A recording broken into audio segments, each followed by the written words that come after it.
Welcome to the Honor It All podcast. I'm Honor Garrett, your host, and we're here to honor all that is good in the world. Each podcast, I interview top professionals around the globe who are making a difference, impacting lives, and creating positive change. Today, we have KRISTIN Barclay, a well-rounded brand marketer and storyteller with 20 concentrated years of leadership in online and offline marketing, e-commerce, and media spaces. She has made her mark coast to coast in companies such as Pottery Barn Kids and even starting her own company, Bow and Stern. Krstin is also the entrepreneurial mastermind behind FOODQURK, something I can't wait for all of you to learn about today. But what I think makes Krstin so amazing is her creative mind and her love and passion to take on a new challenge. I'm so honored to have you here with me, Krstin, as part of the Honor It All podcast. Welcome. How are you? I'm fantastic, Honor. Thank you so much for having me. Well, this is such a treat. I met Krstin on Clubhouse, and I think it's called the Kingdom Room, and she shared her vision and mission with something called FOODQURK. And it sparked my curiosity, and I wanted to know more. So we got on the phone. And so now, Krstin, could you tell our listeners what is FOODQURK? Absolutely. So FOODQURK's a couple different things. There's a philosophy side and there's the application side. So let me talk a little bit about the application side and then I'll back into the other one. So FOODQURK is a new online/digital community focused around food with a specific purpose of connecting people around how they eat.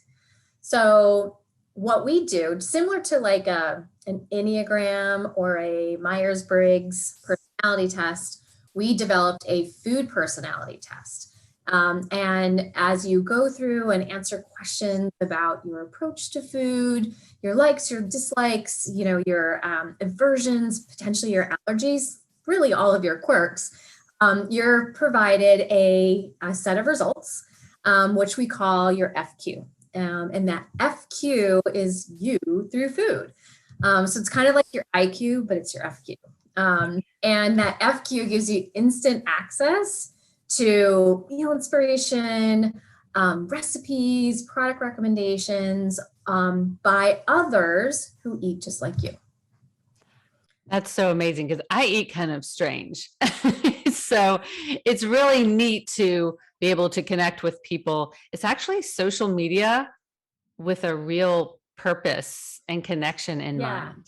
Yeah, I mean, like in the industry, they call it like a vertical community, right? A vertical social media. And I try not to use the word social media because there's so many weird connotations with that. Right.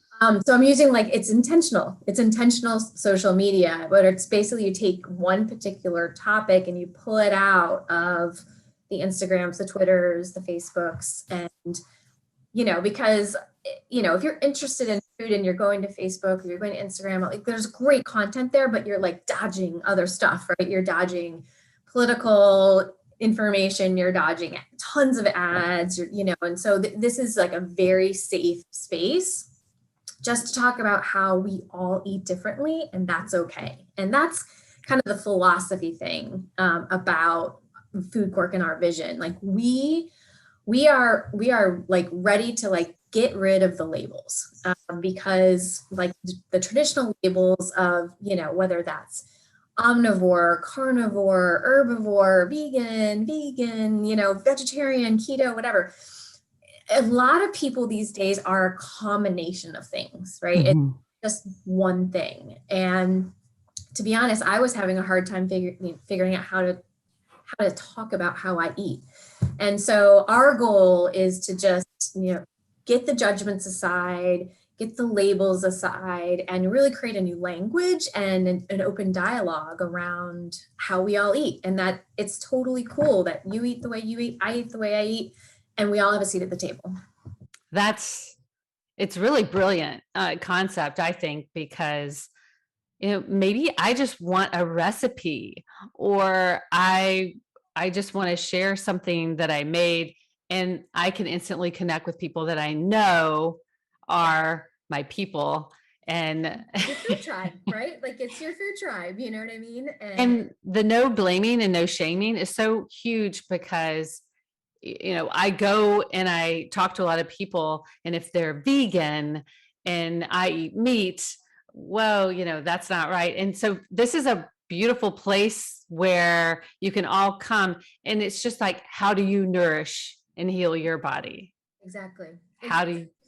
Food is so personal, right? Like it's so personal. What we choose to put in our own bodies or put on the plates of the people that we love, it's very personal.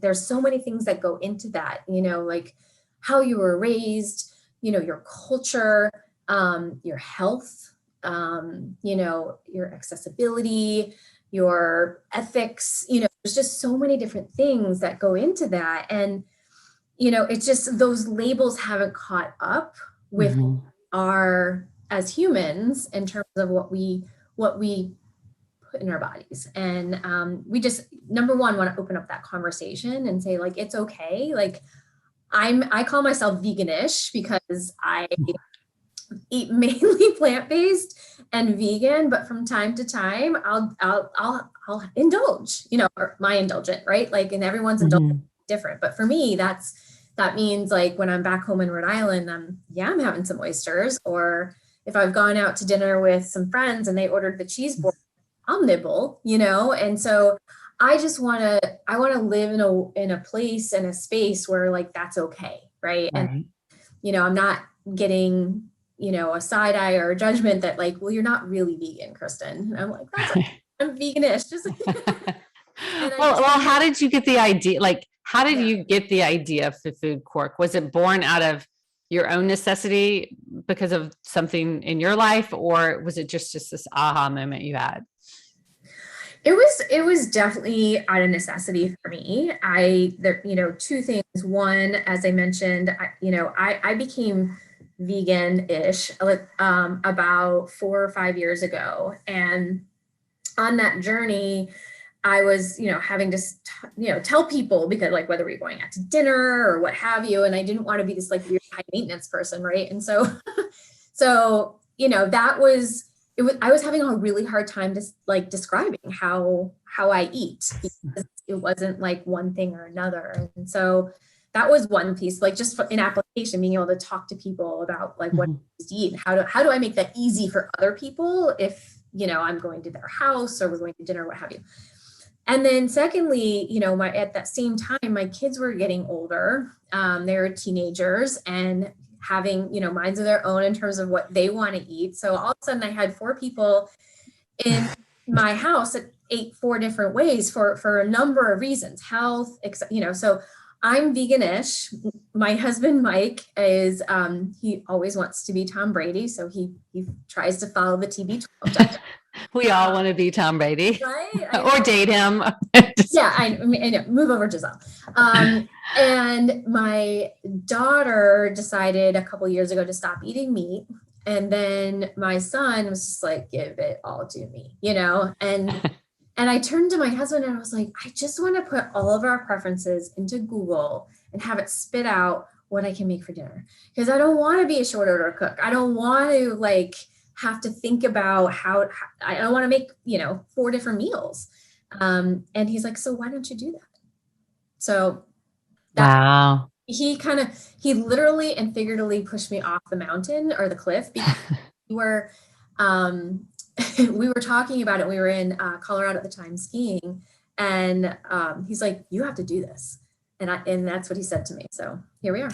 Well, it's a big project. So, first of all, what have you done in your past, or have you done in your past that you feel like prepared you to be able to do this? Or were you just scared and did it anyway? No, I really attribute a lot of my experiences to just getting to the point of like feeling like I could do this, right? And so I'm, by profession, a marketer at heart. I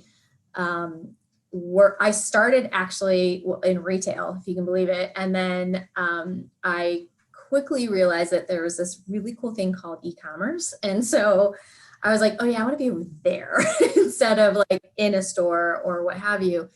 And so, I really kind of cut my teeth in a startup one of the first home furnishings e-commerce businesses that launched in 2000, 99 and 2000. And we were in DC at the time, and then we moved to Manhattan, and then we moved out to the Bay Area. And that was like, I want to do this. It was like that, just, and really understanding what it takes to actually get a startup off the ground. And then from there, I went to a completely different experience. I went to corporate America, still in San Francisco, but with Williams-Sonoma Inc., with Pottery Barn Kids. But I went into their e-commerce area. They were just launching e-commerce for all the brands. So, okay, so I went from a startup then to a legacy retailer that was wanting to go online. And so those two things, like those two experiences, wow, really got me the bug and saw not only like where the world was going, but how you can extend a brand and extend an offering in a way that can be with a consumer no matter where they are. And that was just something that I loved. And so like that would like really instill the bug in me. Well, I mean, you had to have brought tremendous value to Pottery Barn when they were just starting out, because, I'm older. I remember when nothing was online, and to have somebody come in and really help them and show them how to do that is pretty cool. Yeah. Well, we all have the same amount of time in the day. We have the same amount of hours and minutes. Right. But I always say some people seem to get so much more done, have the superpower than others. And I kind of feel like you have a lot of balls in the air and you're doing so much. Like, do you have any suggestions for people out there to, how do you handle it all? Do you time block? What do you do? That's a great question. And I feel like everyone is so different. I have it so I'm a Virgo, so perfection is like my game, and planning is my game. But it's, and to be honest, I work a full-time job. This is my side hustle. So I work a full-time job, and this is something that, is a passion of mine. And, so, for me, it's about just being very intentional with my time each week, and having the patience to know that this is going to take a little bit. It's not going to happen overnight. Right. But I think that's the hard thing for me, because I want to I see exactly where it should be, and it's going to take a little while to get there. You know what I mean? So, yeah. But yeah, I think time blocking is really important. And, we all have so many things in our lives. Thankfully, I just try to keep things prioritized, and so I put, I fit FOODQURK in where I can, time block things just for me. And it seems to be working. That's cool. Well, as a health, life, and mindset coach, I really believe your health is so important to success. Right. I mean, 100%, because number one, if you're not taking care of your body, then you're not going to succeed in other areas of your life. And if you by chance do, you won't be able to enjoy it. Right. Exactly. And it won't be sustainable. Right. So I love that you're bringing food to the table and talking about different ways and how different people do different things. Because when I meet with a client, every single person is absolutely individual. Whether they're allergic to something, or whether they're sensitive to something, whether they have a preference for this, whether they have a religious belief, whatever it is, and how I'm excited where I can incorporate it with my clients and have them take the test and figure out, I'm not just doing this program that I have, I'm tailoring it around what you like. And then also being able to use FOODQURK, just the everyday person, being able to have it. What about when you have a dinner party and two of the people eat completely different? Absolutely. Or you eat different. How do you handle that when you go? How do you graciously handle that when you go to someone's house who's made this big meal, but there's almost nothing you can eat that they've prepared? Yeah, it's funny. That tends to happen when and we go back home for Mike, because he's from Pennsylvania, and they like their meat there. Yes, they do. But it's funny.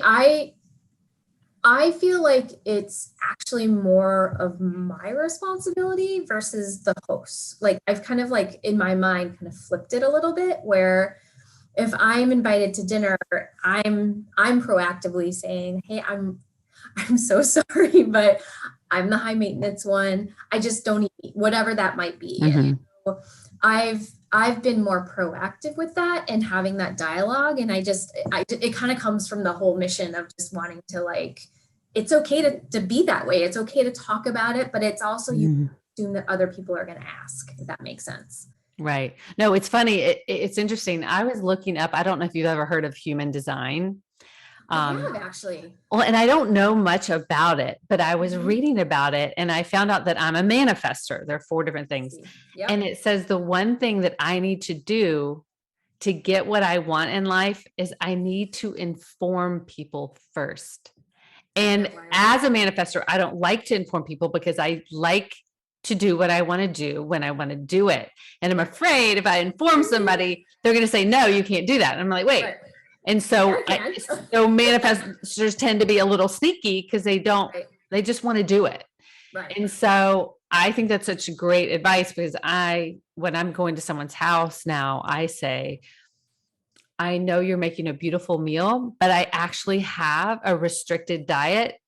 I can even blame it on the doctor or whatever. Absolutely. I have a restricted diet. Yeah. So please don't be offended by what I eat or don't eat. And I really appreciate you going to all this trouble. And when you inform them ahead of time, then they'll probably say, but what can I make you? Right.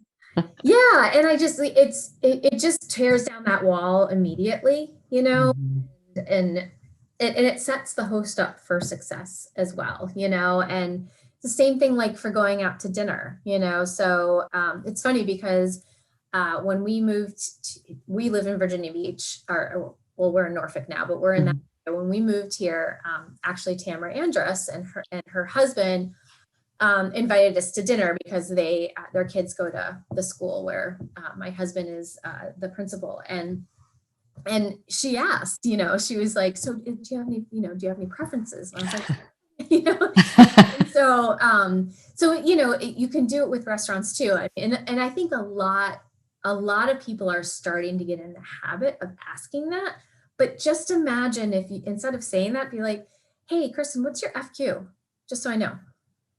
Yeah. You know what I mean? And that's the vision that we see, so like if you're having that dinner party, if I'm the host, I'm gonna be like, hey guys, can you just shoot me all your FQs? That's awesome. And then you can go from there. And for just the fact that people can discuss it, and then also, what's your vision, or do you have a long-term vision of, having cooking shows? Do you see it with people just sharing information, sharing recipes? Yeah. I mean, I think we're trying to be an intentional user-led brand. So we're starting out with recipes, meal inspiration, products, but we're constantly asking our users what they're wanting, because a whole slew list of things we do, right? And yes, is there like virtual cooking shows and lessons and and meetups and conversations like this? Absolutely. Like all of those can be built right platform. But we want to prioritize it based on what our users are asking for. But the long-term vision is that your FQ lives on your phone, and right. A flow code or a QR code, and you can integrate it with your Grubhub. You could integrate it, with your healthcare provider. You could send it off to, your daughter's college, so they know how she eats. If you have a babysitter coming, here's how my child eats. There's just, I think that the whole goal is that you should be able to have that FQ anywhere you go to have right. experience through food. Like that's the long-term, like BHAG vision. Right. Well, I'm thinking just plug it into, my online grocery shopping Exactly. and ideas come up of things that I Mhm. can do and things like that. So Yeah.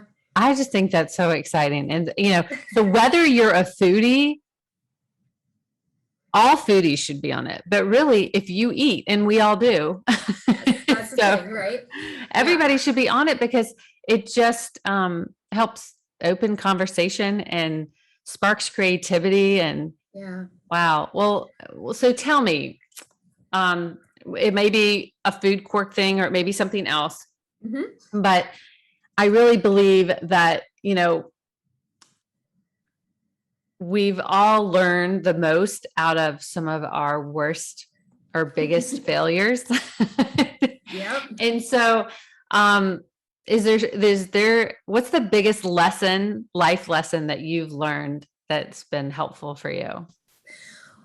That it's okay to trip, right? So, honestly, I just had one of the biggest ones in the last 30 days. Like we launched beta at the end of June, and had a bunch of people come in, and we had the strategy to actually start PR at that point. And we felt the product was good, and one of the strategies was to have a lot of editors or reporters actually take the quiz and join the community early, kind of like early access for the media. And it blew up in my face. Okay. We weren't ready. We got more users in there, and there were some pretty big bugs, and so the lesson that I learned is that, to hold back as much as you can, really feel good about the product before you open it up to the world. And, I think the strategy was great on paper, but in execution, it made us vulnerable. And so, well, and we get so excited about what we're passionate about. And I really encourage people, it's okay. Yeah. You know what?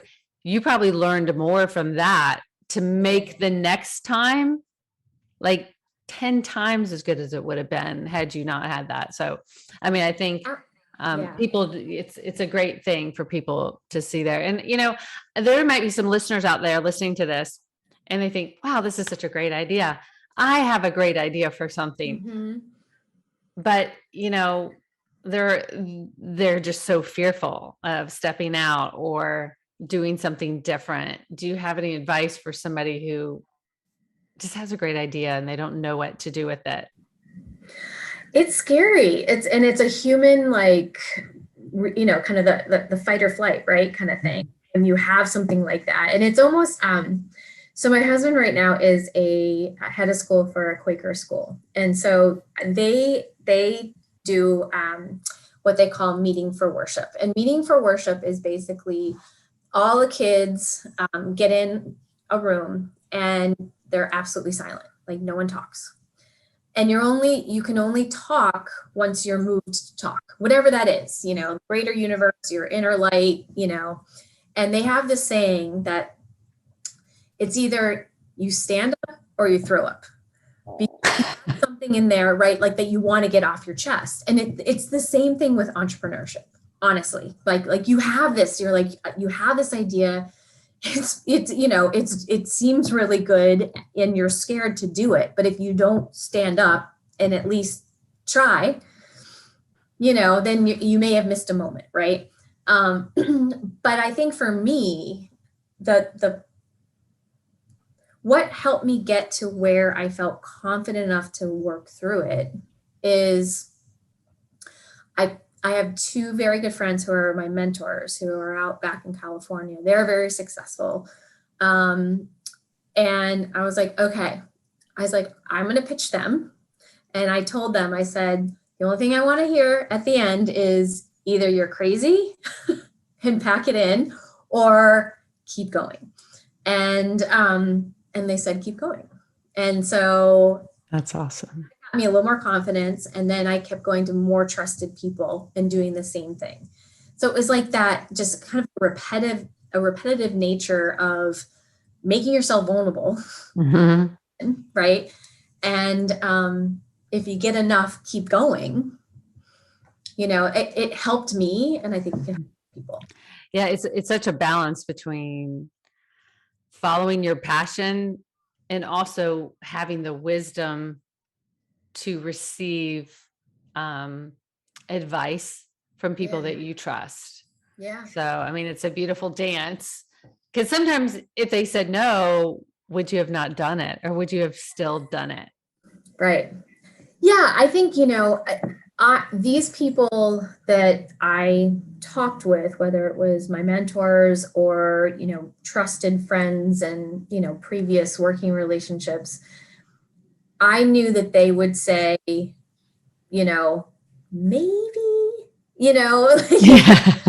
somewhere in between, not to make me feel better, but more like I just know I would have gotten the real truth from them. That's awesome.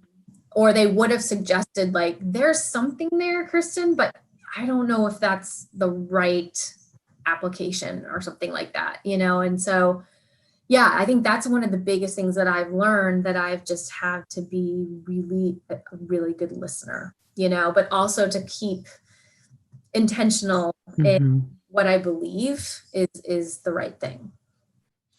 Well, I love the stand up or throw up. Isn't that great? I've never heard that, but like, that's so real. It's like, right? It is. And you might do both, actually. Right. You could absolutely do both. But it's that feeling, that you get, that you're like, oh, like, I either have something to say or I have something to do. And I think in this world, like, we are called in many different ways, and entrepreneurship is definitely one of them. Well, I think so many people spend their life thinking, I've got to find my purpose. What is my purpose? Yeah. And honestly, I really try to tell people, what do you value? What lights you up? What are you passionate about?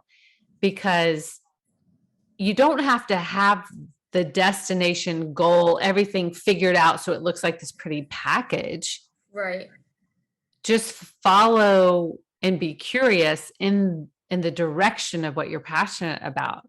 And it may not really look like what you exactly thought it was going to look like, but you obviously are passionate about FOODQURK because you have a busy schedule and you're figuring out how to fit it in, and it's probably not even work. Like, you're excited about it, right?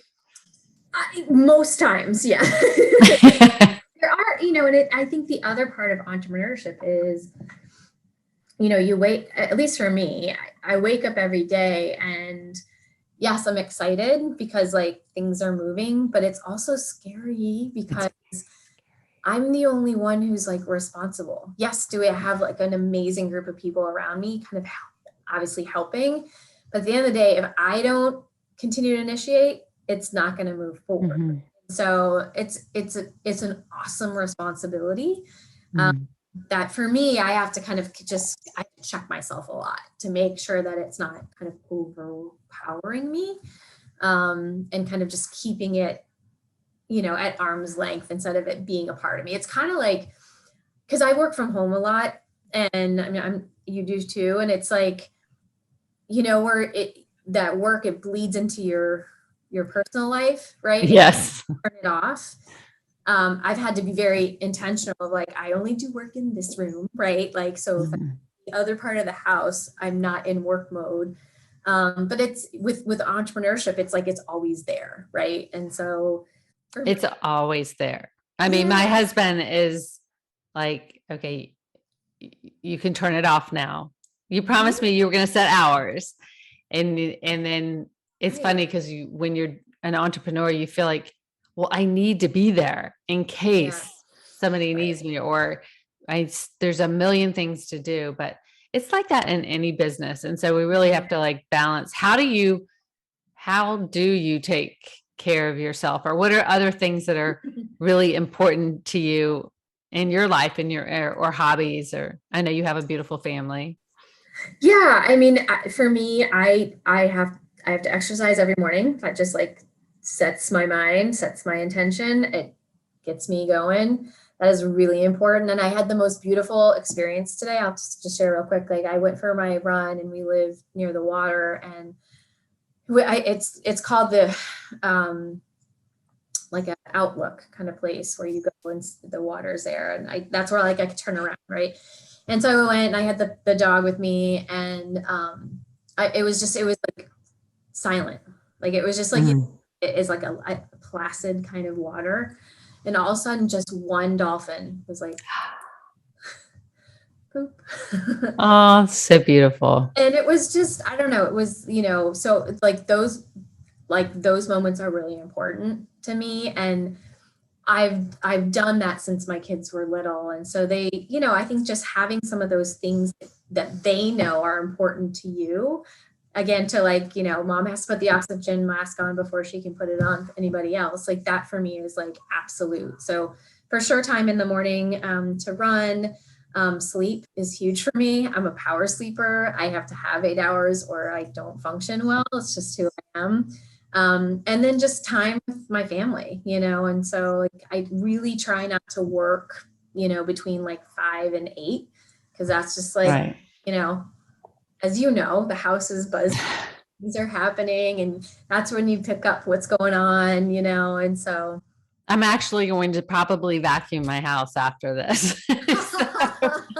It's Friday. I need to clean before the weekend. So, it's interesting, but, so, I mentioned to you before that my husband is a football coach, and I honestly think that leading a team is literally his genius. It just comes natural. He can get up in front of a team and just roll off a speech off his tongue. Like you're like, how do you do that? And he doesn't even, but what would you say is your genius? Oh my God, that's such a good question. It's definitely working with people. I think that the piece that's really served me well through my career and my personal relationships is that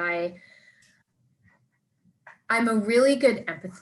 I empathize. I can put myself in other people's shoes. And so I use that in a way to really understand where that person's coming from, so that no matter what we're doing, whether it's I'm trying to get someone to do something, meaning like, a job or whatever, or it's my son in the next room who, needs to clean his room. I'm really good at connecting people. Yeah. Making people talk the same language. That's what I'm best at. And that's why FOODQURK is going to be so amazing, because that's what you're doing. So that's really great. So, is there anything else you want to share about FOODQURK that we didn't bring up? I'd love for you to share anything else that you want to share, or how will people know when it's ready and when they can jump in and get involved? So if you just go to foodquirk.com, we're taking reservations for early access. That's the best way to just get your name on the list. You'll get like actually a seat number, which is kind of fun. And we are letting people in all the time. The other thing is to definitely follow us on Instagram. We're having a lot of fun over there, and we're showing a lot of content that's actually in FOODQURK, so people can get an idea of the kind of information and people that they'll have access to. So we're on Instagram at food.quirk. And those are the two biggest things right now. Well, I'll tell everybody, all the listeners, I'll have all the information under the podcast, whether it's on YouTube or it's on Apple, Spotify. So if you want to get in touch with Krstin or FOODQURK, it'll be just a click away. And, maybe you have a question for her. Or as it grows, you might even have positions of people wanting to do things for FOODQURK, or I would love to do a class. I would do a food class or a health class just for fun. Right. But I'm so glad that you came on today. And I end every single podcast with the same question for every guest. So this podcast is called the Honor It All podcast. So what are you choosing to honor today? I love this question. And I'm actually honoring my dad today. My dad passed away almost 20 years ago.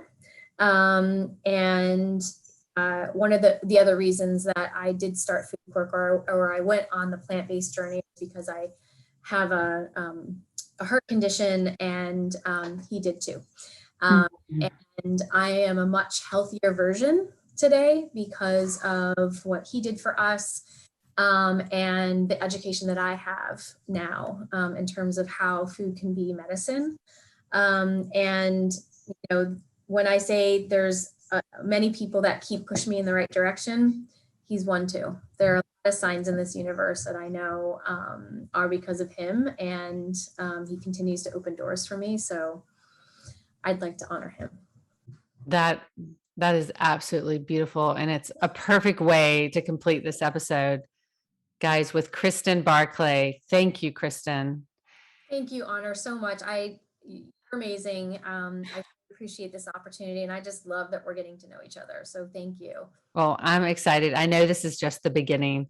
And until next time, remember, everyone, we are not promised tomorrow. So be present today. It is the gift, and take time to honor it all.